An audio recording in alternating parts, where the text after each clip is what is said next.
Hey everybody, it's Friday and we are on episode 234. Welcome to the 6-5. Patrick Moorhead, fully sweating, broader shoulders, bigger hips, working out. What's going on, my friend? You pretty much said it that, yeah. So hitting the trainer 2 months in and did some measurements, and yeah, I'm up 3/4 of an inch on the chest. Oddly enough, 2 inches on the hips and booty. I don't know where that's coming from, but I pretty much lost my booty during the massive weight loss, and I don't want to be up on waist, but I'm up an inch. I need to figure that one out. I don't know if I'm getting fat again, but need a drill. But no, You it's conveniently left that news out when you told me earlier. well, you're kind of like my parent. I just want to give you the best news possible, and then you can ask me questions and probe on the negatives. So, anyways, Dad, it's great to be back. It's my favorite part of the week. It's been a little bit of a challenging week, even though we've been home. A lot of stuff going on, a lot of stuff to cover. We're back on the road. I'm on the road for 4 weeks, starting next Tuesday. Well, I appreciate the effort that you've made to committing yourself to being healthy. It makes me feel better when I'm eating pizza. Lots of pizza, buddy. But listen, when I'm your age, when I turn 46 like you, I'm gonna get really serious about my fitness once again. But no, it's good to be back. It's Good Friday. Got a busy weekend, traveling, getting on the road. Next 7 weeks or so, Pat, it's going to be pretty relentless from what I can gather. And this is that fun, busy time of year. So strap in because here we go. But yeah, we had a busy week here, Pat. A bunch of stuff to cover. Started off with a big event for vast data called Cosmos. We'll talk about that. We had some big news. I don't know that sometimes people are able to put together just how important it is to be able to get goods in and out of our country, but our ports shut down for a couple of days. People were hoarding toilet paper. I don't know if that was the thing they needed to hoard, but it does have a big impact. Now they've pushed that out. We'll talk more about that. But what about the technology at the ports? We're going to dig into that a little bit, Pat. You went on CNBC and you talked about this new NVIDIA-Accenture Tie Up. Why would those two be tying up? And what are they doing together? There was also a report from Barclays that hit the street that iPhone sales for 16 are not hitting the mark. Of course, I have comments on that, and I'm sure you do too. It was a pretty busy GenAI week, $157 billion valuation for OpenAI, but updates to NotebookLM, OpenAI. NVIDIA has a big LLM, frontier size model. And then, of course, Microsoft had some things going on as well. I think we can split and conquer that, Pat. And, of course, the world's most successful and important performance testing house ran some new tests, Pat, on the new Copilot Plus PCs. And we're going to share a little bit about what's going on there. So a lot of news, a lot going on. Now, this is a reminder for all you out there. This show is for information and entertainment purposes only. And while we are going to be talking about publicly traded companies, don't take anything we say here on the show as investment advice. Before I dig into topic one, Pat, anything I didn't get in the warm up here? Nothing in the preamble? You got it. We got a lot to talk about here. We do have a lot to talk about. I do want to send a little shout out to all the people that were affected by Hurricane Helene. You're in our prayers, sending best, and hopefully the dollars being donated to these various causes are getting to you. I know it's a tough time out there. All right, Pat, let's go ahead and talk first about vast data. Company is on fire, over $9 billion valuation. They had a big launch, a big event called Cosmos this week. What was going on there? Yeah, so every 4 or 5 years, a hot storage company comes along and really, resets everything, right? I think NetApp falls into that category, even though they're a lot older. But they redefined a lot of things like Filer, as an example. And then you had Pure Storage that came out with a bladed architecture, really focused on software first and the ability to create a chassis that you could plug into. But most of the magic was about the software. And then you have vast data, who entered the scene. And if you can imagine the different stacks from storage to file systems to database, their effort was to collapse that stack. And by the way, they don't sell storage. They are a software company. So a very disruptive company out there. And what they did is they came out at their Cosmos event. The biggest announcement was called Insight Engine. And this is in collaboration with NVIDIA. And there was a nice interview between Jensen and Vast Data CEO Renan Helik. And it was pretty good. And what it's about is real-time data operating system for AI. That's the tagline. I think it's fair. It's one of the operating systems that she'll be dealing with. But what it does, and this integrates with all the NIMS microservices, is it embeds the semantic data, semantic meaning into the data, right? And in current process, again, there are people more technical than I, like Matt on my team. You've got a lot of great analysts that I'm sure will dig deeper. But essentially, typically you have to ETL this data off into a database, and it's a two-step process to create all the vectors, right? What they've done is they've collapsed. So essentially, it includes a vector database, so it's one step versus two. And the cool part about the security side is it keeps all the security embeddings that are attached to the data, as opposed to ETLing that out and having to reapply some security policies. This is focused on the enterprise, not the hyperscalers, although Vast Data is very tied into hyperscalers like XAI and Grok, the platform that we spend way too much time on. And they are likely part of this as well. The other announcements, Cisco and Equinix. Cisco's integrating into UCS. They're integrating the entire Vast Data stack. We don't hear a lot about Cisco UCS. It's not the number one priority at Cisco. It's software, services, and networking, but they very much are a major factor into Blades for enterprises. There's also a deal with Equinix. The stack's going to be integrated into Equinix data centers for their clients. And finally, this was more of a community initiative. It's called Cosmos, right? A lot of people came out, practitioners, researchers, tech vendors came out. And if you follow the storage market, every company has a, I'll call it, vast following of this. We're going to have to see, what does this mean competitively? We don't know yet. It's very provocative. And we haven't, heard anything from Dell. We really haven't heard anything from Pure. You attended the NetApp event out there, and again, it's different, but it appears that they were trying to accomplish the same thing. But we're going to have to see. Yeah, there is a lot going on, Penn. It feels a little bit like I'm going to be repeating some of what I said after NetApp. There seems to be a new paradigm that is going to be taking place in the storage industry. Now, what's fun about this is none of them want to call themselves storage anymore, which is understandable because the capacity and capabilities that these companies have is becoming much more prolific in terms of how these companies can be utilized in the AI compute era. So you had the historic of storage being multi-tier, lots of data that's relatively inaccessible in real time from compute memory. Now we are entering an era where we want to effectively make all data available at any time and in compute in order to process, inference, train, whatever you're trying to do.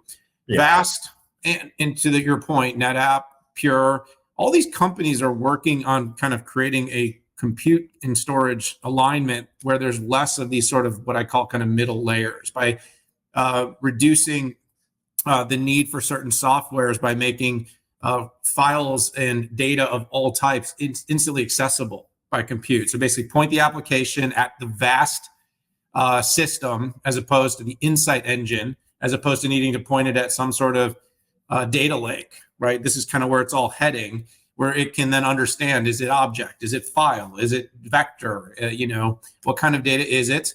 How is it that data being what kind of metadata is available to that data? And then allowing an application to instantly access that for, say, inference. That's kind of where we're headed. All these companies are on the same trajectory and trying to do this. Vast went to an over $9 billion valuation by really beating this drum for a few years. And they were beating this drum, by the way, well before GenAI was really a thing. They've been saying for a long time that there needs to be we need to decomplexify, if that's even a word, the whole way storage is architected and the way data is made available. And of course, we know with RAG and generative AI that vector, that the ability to treat many different types of data consistently and making it very accessible without needing to all be always organized, constantly updating databases. That's the holy grail. That's the holy grail of where we're trying to head. So that's kind of what's going on. To me, companies made the right alignments. It's gotten the right partners. It's in with xAI. It's in with NVIDIA. Clearly, they understand where they want to be connected, where they want to be aligned to, and of course, a on-stage appearance from a rare on-stage appearance. That's good, from man. NVIDIA CEO Jensen Huang only further reiterated, but it was a solid event. The momentum continues. Of course, seeing these things shipping and in the real world, and of course, seeing companies, large companies doing big AI work, being able to basically say that they have effectively maybe moved on from certain needs for different hardware, software that were typical abstractions in this whole data pipeline, could get really interesting. So definitely a watch list company, Pat. And I got to imagine an IPO is coming. I just kind of have to imagine. So, all right, let's hit topic 2. This one's a little bit different, Pat, than like something that maybe we talk about all the time, but there's a technology bend and kind of a real time world news bend. And I always enjoy topics like this. So I don't know if you out there, if everybody was paying attention, but the International Longshoremen's Association and the U.S. Maritime Alliance, basically there was a strike that was for the East Coast and Gulf Coast ports. Okay, just to be clear, what comes in on these ports? You've got fruits, you've got automobiles, you've got some electronics goods.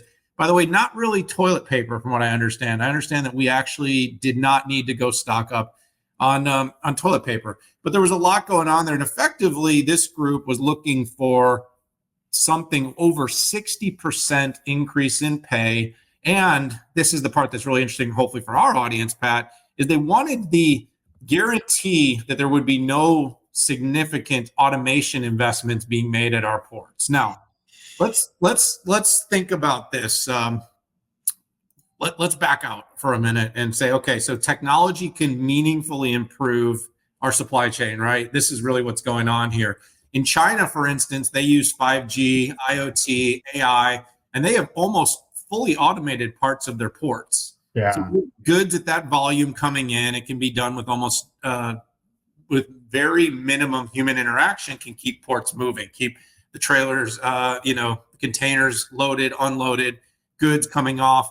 Pat, they want us to guarantee we're not going to do that. And the president, Harold Daggett, was asking for, a huge amount of increase. And to be clear, okay, these folks are making, they say, about an average of $150,000 a year. These are not low-paid workers. So in the tentative agreement, by the way, they're going to take it up by 61%.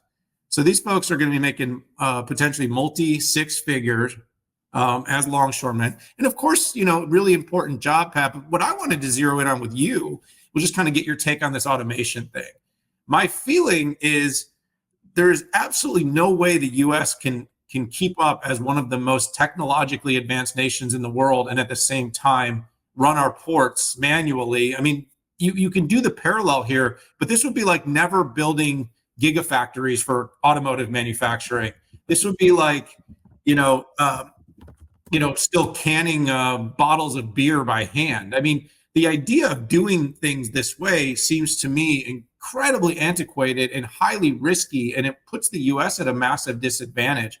And so that seems to be the item with this tentative agreement that has not been fleshed out, is whether or not this automation thing gets through, Pat. But just between us, knowing that all the goods, all the GPUs that need to come in and out of the ports, everything else we're trying to build, containers full of automobiles, Pat, we cannot have a world in the future that doesn't automate this stuff. What do you think is going to happen here? So, I like history, and we saw very similar things. I mean, on everything, buggy makers, buggy tenders, right? We saw this in horses. We saw this in light bulbs. There used to be a group of people who would go in the city and they would light gas lamps. Okay. And when you brought electricity in there, they didn't need to do that anymore. And they went on strike and the whole city turned out. We saw this with elevators. Gaslight me. No, I wonder if that's part of that. Actually, I wrote about it in my book, Human Machine. I could tell you more about that. But nice. Is it related to this topic? It was related to innovation and disruption. And no, let's hear about it. I want to hear about gaslighting. Well, no, I mean, there was a period of time where every night there was gas lamp lighters. They would literally climb on ladders and they would light the lamps. And the belief at the time was that if we by putting in electricity, Pat, this would take away their jobs, and they would have no opportunity to be employed. So it goes back, hundreds of years in technology. The belief has been by automating, innovating, advancing, that we would somehow eradicate work. And so this is literally a parallel to that. And the term gaslighting has been suggested to have some historic context to that particular movement. I love it. I never saw you as the history guy. I was always pretending to be one with all the books I read, but you just write books. No, that's good. Yeah, we should write a book together. Cheerio. We should do that. I think you and I need more things to do. So, anyways, a lot of historical context. Nobody should be surprised. And by the way, you're going to see a lot more of disruption as soon as even more GenAI kicks in. You might see some new types of unions that are kicked off between administrative assistant union or accounting union. This is the type of things that come with technological disruption. But it's a very good example. I think what nobody appreciated was we had a major storm coming in with hundreds of people dead, and they're going to cut off port support in Florida. That does not give unions a good name out there, and that really, I think, made an impact on the common person. By the way, have you seen the compound of Harry Daggett? It's been all over the internet. Like, this guy makes $1 million a year. He drives a drop top Bentley. He's got a 74-foot yacht. By the way, would have noticed I'm a pure capitalist. Like, I'm not upset for people being successful by any means. I just mean it's kind of interesting that kind of feels like a lot of the politics of the world today, with really, really wealthy people telling less wealthy and less how they're supposed to feel about things. It is interesting, for sure. But yeah, I mean, look, I think in the end, from a historical context, Pat, the U.S. cannot afford to play and take a back seat and allow technology to surpass us. We need these goods, services to move. And, again, this is, by the way, the ability for a group to strike and take down the system. To me, I don't know about you, Pat, but that's a reason to automate. I mean, when people use asymmetrical power to potentially bring down society. I mean, did you hear? I heard comments like by the second week, people won't be able to get this, and there was some very sort of threatening. It was, I mean, it was very Teamster or whatever, and it's sort of mechanics. But anyway, all right, buddy. All this. Remember what happened when the airline folks went on strike?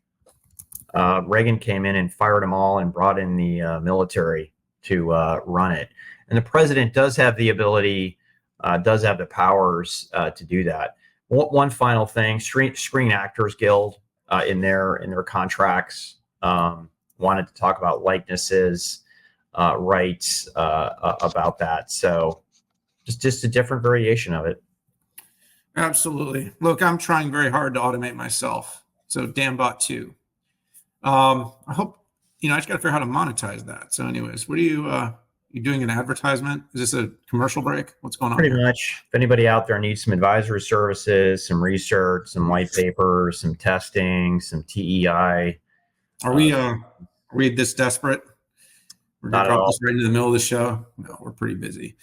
All right, so let's, Pat, you were on with John Fort, Morgan Brennan, CNBC Overtime Plus. You were talking about a new tie-up. And maybe to people right away it seemed to make sense, and if you backed out, it didn't. But NVIDIA-Accenture, is this, is some huge amount that Accenture plans to spend standing up a practice? What did you have to say?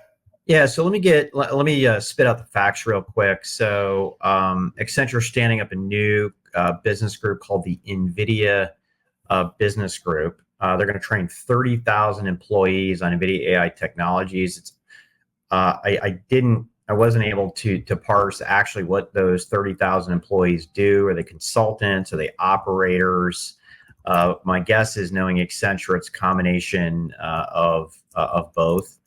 And the training, it covers AI Foundry, which is an offering that Accenture has, AI Enterprise, and NVIDIA Omniverse. So this goes all the way from back office to front office to the industrial edge. And this whole AI refinery from Accenture, it's all about agentic AI journeys, which is the hot topic, particularly around enterprises. So let's dial back a little. You have $1 trillion investments that are going on in the picks and shovels, the NVIDIAs, the Broadcoms, AMDs, the Marvells, and the hyperscalers who are offering IaaS services like Microsoft, Amazon, Google, Oracle, and then tier twos with Supermicro and Dell. But we really haven't seen the big push, right? I mean, we've got a 10xer on the picks and shovels and the picks and shovel services, or actually most of the picks and shovels, but we haven't seen that downstream enterprise lift as measured by the software companies, right? The SAPs, the Adobes, Salesforce, everybody like that. So this is to accelerate that in the enterprise and get that going. And my research suggests that we're 18 to 24 months from mass enterprise adoption. Some say it's longer. And if this alliance can shrink that gap, it can have some really, really huge difference. This isn't the first type of alliance that NVIDIA has done. In fact, 6 months ago, they did a deal with IBM, has a practice called IBM Consulting Advantage, and it does similar things and works in conjunction with Adobe, AWS, Palo Alto Networks, Microsoft, Salesforce, and SAP. But overall, this is leaning into that potential risk that you and I talk about often here of $1 trillion investments making a difference with the enterprises and also with consumers. Yeah, Pat, I think one of the big sort of gaping holes that NVIDIA had risk was in the enterprise. Yeah. We know that with the largest hyperscalers in the world, NVIDIA is powering almost all the training, barring some of the Google stuff they're doing on TPU. We know that there is a lot of consumption of NVIDIA happening in these from these hyperscale cloud providers. We also know tier twos are building a lot of capacity. There's these specialty data centers for doing applications. We know ISVs are building handsomely on NVIDIA's platform. But enterprises at some point, there's going to be this opportunity to build out their own AI platforms.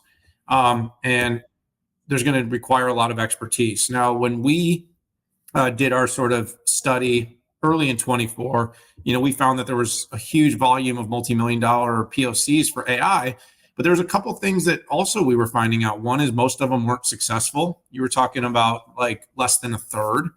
We were finding out that there was a huge lack of competency. So if you're a mid-sized enterprise, even a small cap, mid-cap company, and you have limited amounts of resources to put towards AI, you're going to be calling in an SI. And Accenture, by the way, was the biggest of the SIs out there in terms of volume. You mentioned IBM; they're another big one on consulting side. But companies were going to turn to organizations like Accenture. So while you might use a hyperscaler to consume AI, or you might actually work directly with NVIDIA if you're like a massive company, like if you're like Elon Musk and you're building a supercluster, you may have that kind of direct interaction. But even Musk, right, was building with Dell, it's like through partnerships or Supermicro. But the bottom line, Pat, is expertise is a problem here. Like you got to get these POCs up. You got to be able to stand up these applications and build these applications. And most companies don't have the expertise. On the other side, for Accenture, they also have to think about their own modernization into the future. How are they going to stay relevant in an era of AI? I think in 23, they did 100 million of revenue from GenAI. They booked about 300. From what Julie Sweet, CEO, said, they've booked 3 billion in revenue this year for GenAI projects. So they are making substantial headway in the GenAI space in terms of growth. And why wouldn't you partner in a big way with NVIDIA? Now, this will tie together when we get to some of the broader generative AI notes. NVIDIA is building these these massive models now, open source to compete.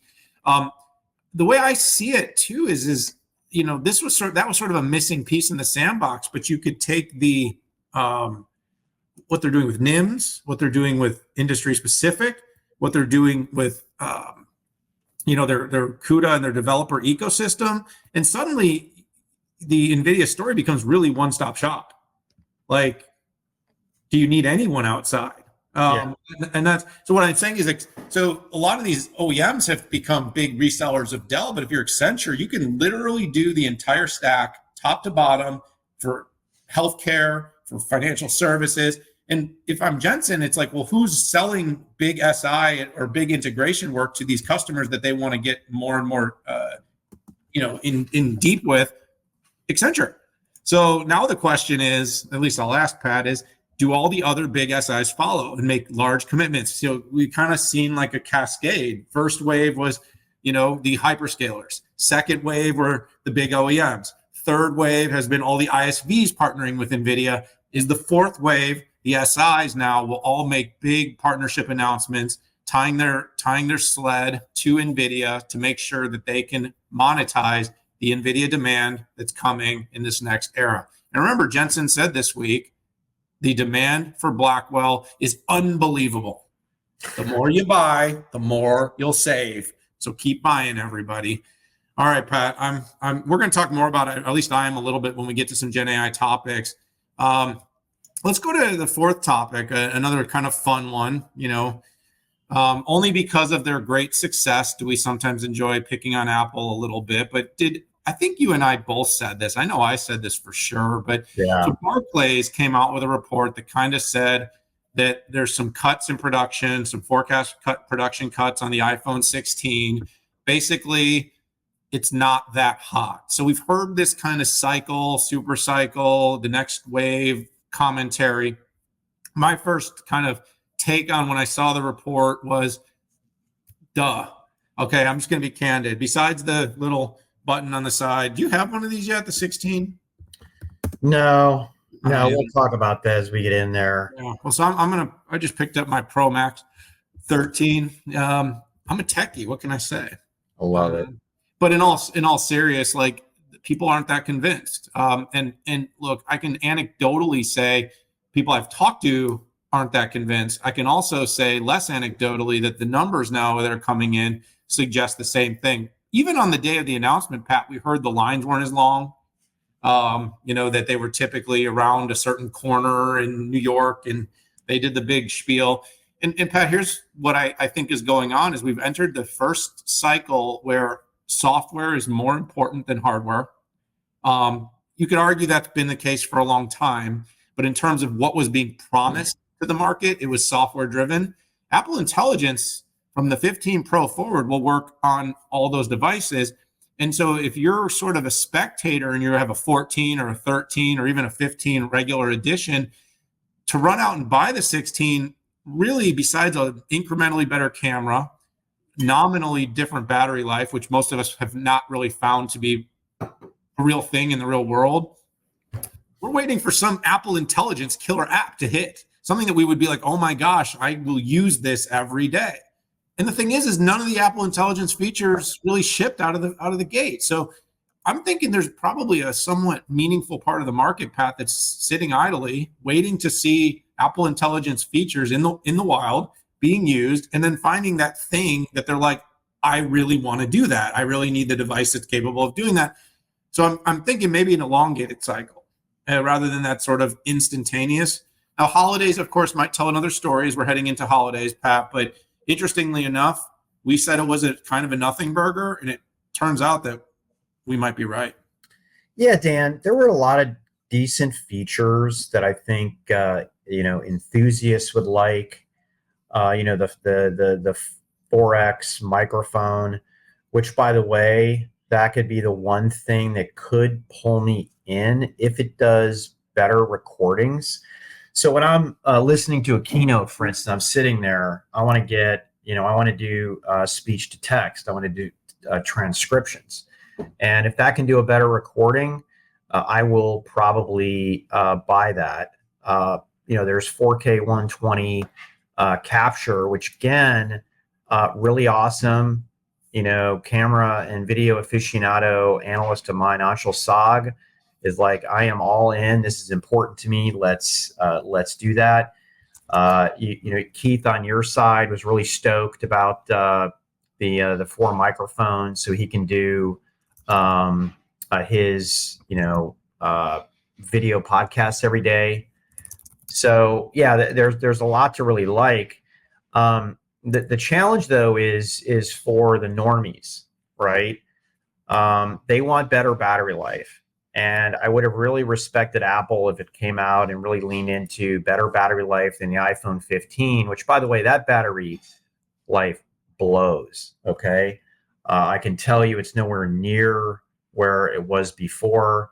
And Dan, I know, you're not a boomer, but you got the boomer phone on 13. If you want better battery life, do not upgrade, because that is an amazing battery life system there. And then there is the AI part, the Apple Intelligence, that you articulated it well in terms of where we are. I want to bring this back to when I did consumer products. It's called the law of if-then.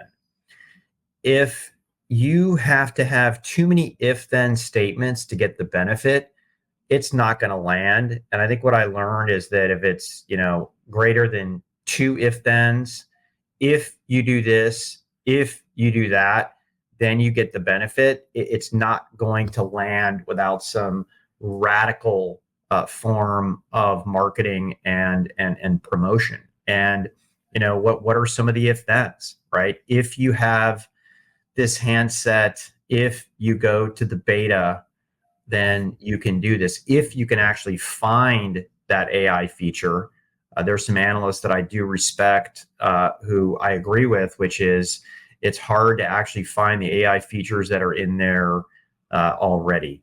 But, we'll see. I don't think it's going to have a long-term effect on Apple. Where this really matters is outside of North America and Western Europe, where Android is very much king, and that is where this conversation will matter. A company like Apple has about, they have to goof up or screw up for like 5 straight years. There's so much equity banked into their brand, into the experience and the lock-in they have. on all of the add-ons, and quite frankly, Apple Watch and AirPods are a lot more compelling and differentiated than iPhone. Yeah, I think the watch is pretty cool. It's not my style, so I haven't really broken it down yet. It's not automatic. I can't wind it, but sometimes I like you wear that orange band, right? That's you. No, I'm not doing that. No, No, I thought you were really cool because now you're like a fitness granola guy. I am as much as I can be, as much granola as I can pound By down. the way, I want you to see my really healthy breakfast. It's like 16 ounces of steak and 12 eggs. Excited. I did not get my protein breakfast yet, so Did you get some protein though after you lift? You got to hit it right away. You can't wait. I don't know about that. You can't wait. It's like your synthesis. Ask your trainer guy. Don't you have like 5 trainers now? You have one that works on biceps, one that works on abs. I do have multiple trainers. I have the witch doctor. I have a nutritionist, and I now have now have a trainer. Well, I'm just glad you're going to be around longer than me. Someone's going to have to take the ship over when I go. I got a couple years left though, I think. I'm banking on me to kick it first. No way. Not with you. What you're doing. I mean, you're like drinking baby's blood. I think Not you're yet. No, I'm just injecting it. injecting it. Okay, that's good. Please don't make up anything about me that's not true. I mean, if I read it on X, it's true. Sorry. I believe everything I'm told and I'm fed.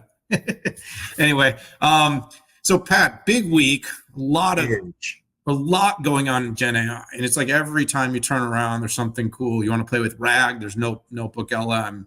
You want another massive mega LLM out. NVIDIA was here to make news. OpenAI and what I think is a somewhat ridiculous evaluation. But you know what? The money's piling in. So what the hell do I know? Copilot. Take your pick, man. Go ahead and I'll fill in the blanks. But what caught your eye in the Gen AI news of the week? Yeah, we didn't catch this last week, but Google brought out a service called NotebookLM, and essentially what it is an almost infinite RAG model where you can do up to 2 million tokens, up to 50 different data types, and even have cool buttons you can press. Hey, you want a summary? You want a table of contents? Do you want kind of a blog style? And this is wild, Daniel, is it will actually do a podcast between two people, a man and a woman. And you can just imagine where this can go in the future. First of all, when it comes to personal RAG for a lot of use cases that even people like us do, you want to pile in all this content from disparate sources and be able to query it, summarize it, do all that stuff.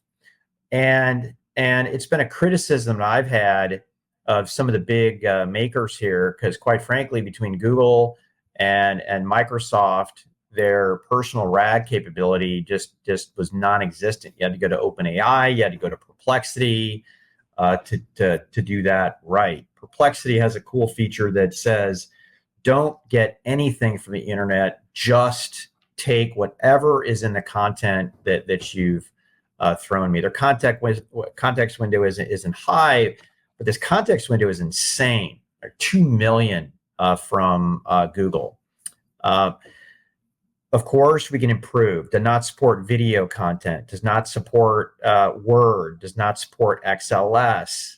Any of the Microsoft formats. You can put in a link to YouTube, but only if YouTube has had time to go in and do a transcript. But I'm going to be playing around with it a lot more in the future. But I'm super excited about this. Microsoft did a major drop, two fronts. So first of all, overall Copilot. And again, I'm still piling through it right now, but to me, it's kind of the AI assistant we had always envisioned, right? There's more personalization, there's voice, there's vision. And by the way, vision not in the way that you might think. And there's also a much more simplistic interface about what you can do. There's a daily readout that essentially is the top news stories. Doesn't look personalized yet, but it's read as if it's an NPR episode. So I've kicked the tires a little bit on it. And then I think the biggest one is essentially you just have a conversation with it, right? It's kind of like ChatGPT advanced voice. And by the way, Gemini cranked theirs out. Google did. They cranked theirs out the same week. And I think Meta even came out with theirs. But I would say, this was the consumer launch from Microsoft, and very provocative, better than I thought. By the way, more risky for them, but big. And you can get this on your smartphone, Android, iOS. You can get this at the just on a web browser. You can get this on Edge. You hit the Copilot key. It automatically comes up with the new capabilities. Super exciting. There's no RAG capability on that. I think Copilot is the last service to not have RAG capabilities. Here's the second thing that I'm super excited about, and these were Copilot Plus features. Okay. And Copilot Plus features have the integrated NPU, amazing battery life, amazing performance. But man, I am so super excited about the features that are come out, because they're features that we all use. Do you use Microsoft Photos? Do you use File Explorer? Everybody who uses Windows uses File Explorers to go in and do searches on that. And do a semantic search.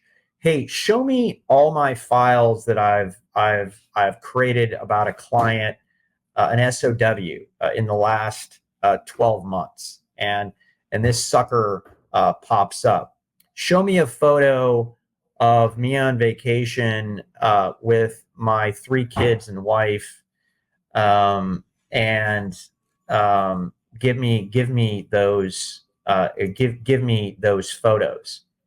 For photos, upscaling photos up to 8x. You have a low quality photo, upscale it. You want to do generative fill and erase. A lot of the features that we've seen through a paid Adobe subscription, it does that too. One of the most popular Android features right now, getting a lot of use, and this came out through Samsung, is Circle to Search. Microsoft has their version called Click to Do. On Vision is like this. Vision is, I'm on a web page and I just start querying it, and I literally ask the questions or type in the questions, and it's looking at everything. To me, it's kind of a real-time recall, okay? To be able to query it, and then it's using data from the internet to come in and make it even better. Finally, just to make a long story longer, good progress on VPNs for ARM. Looks like going to fill in that gap in the first quarter of 25. Super excited, and of course, recall, bring it on. Windows Insider, not there yet. I'm excited.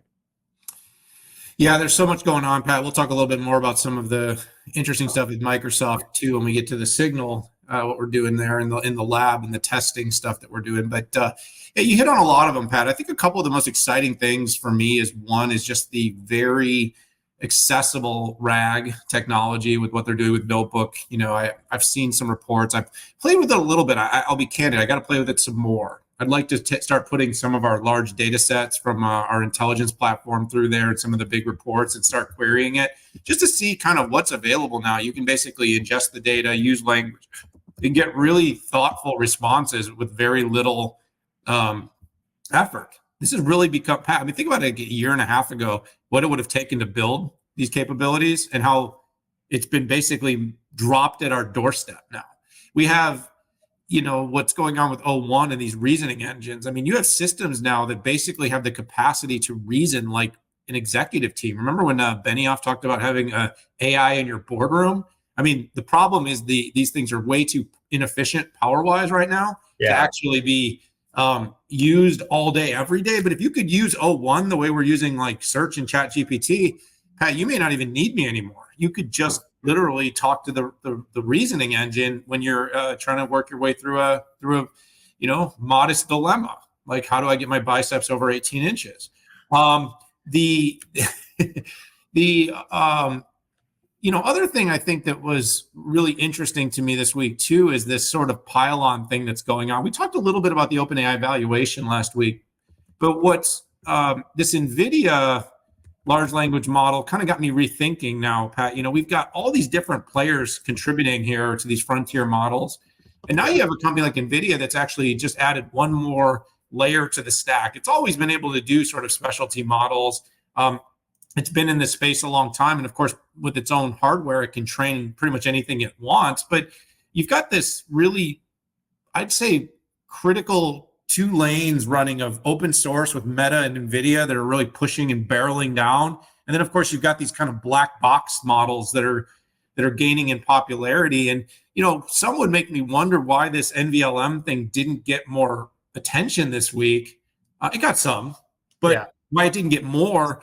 Because if I'm an investor, I mean, you heard Apple pulled out, and obviously there's been a ton of brain drain at OpenAI.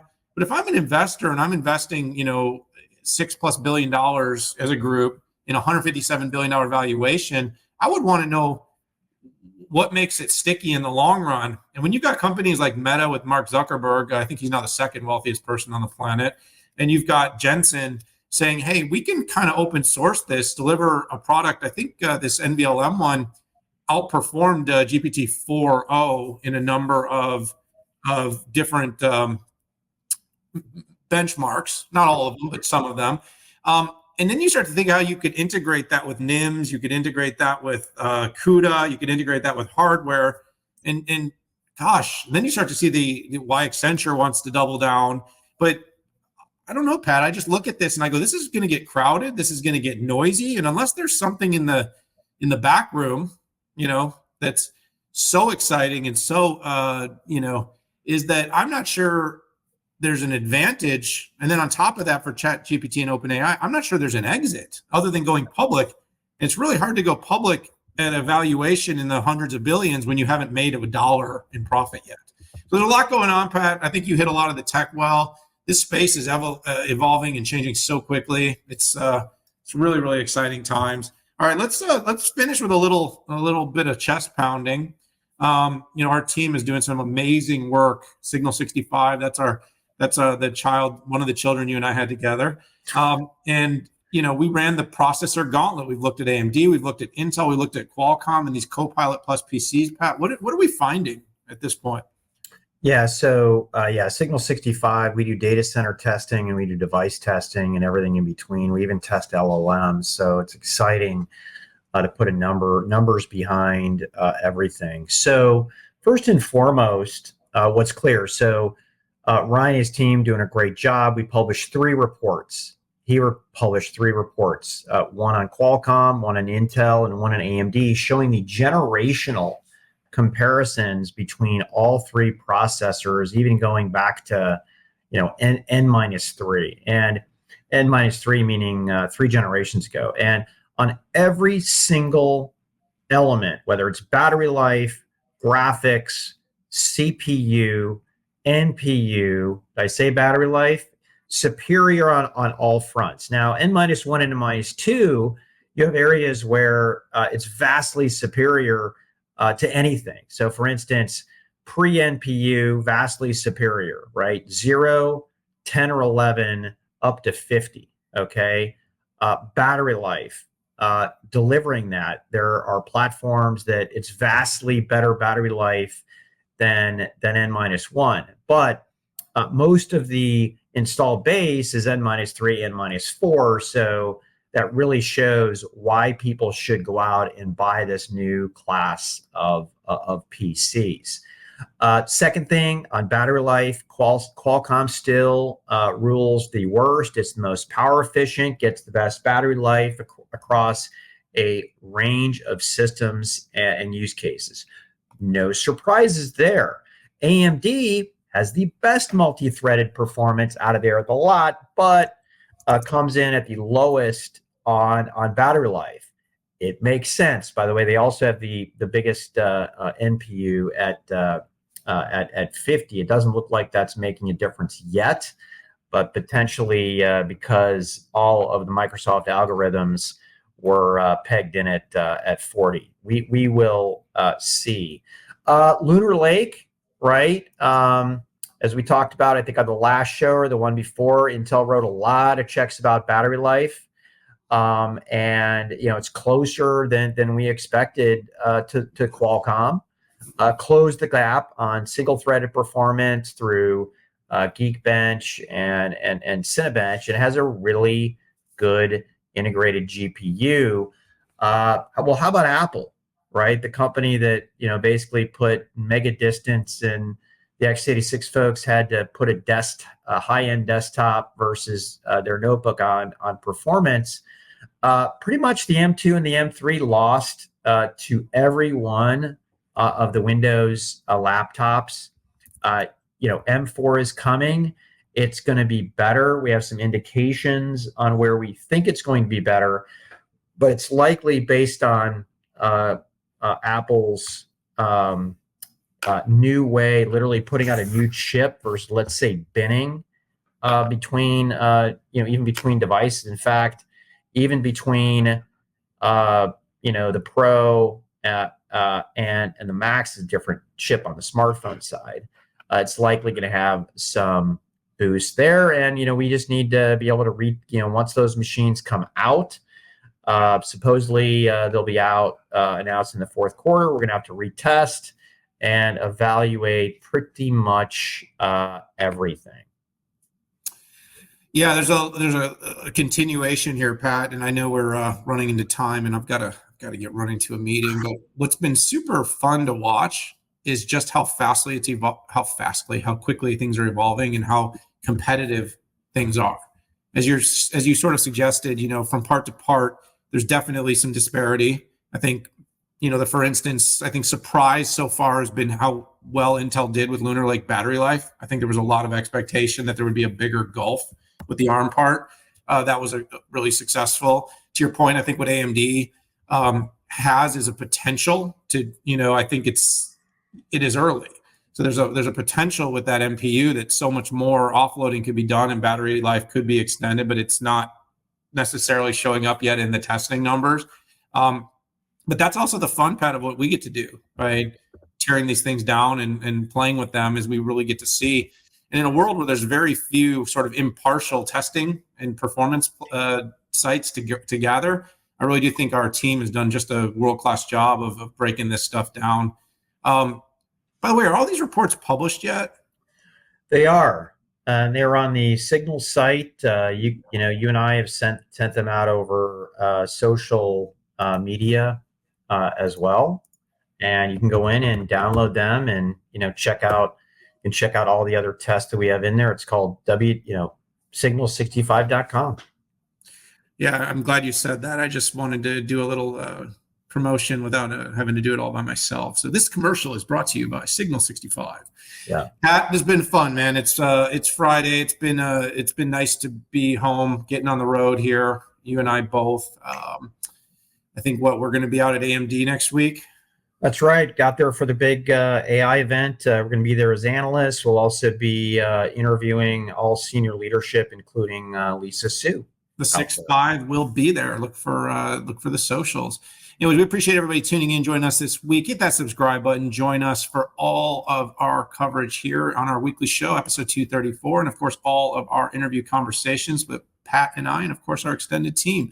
But for this week, for this show, it's time to say goodbye. Pat, go enjoy your steak and eggs, 12 protein shakes, and I'm going to go get another cup of coffee because I am an unbearably cool dad. Oh, that's so cute. I just want to give you a big hug. By the way, Baylor Bears, his young middle goes to Baylor. Baylor Bears. Hey, see you all. I love it. See you all till next time. Or wait till Right. next time. See you all later. Bye-bye.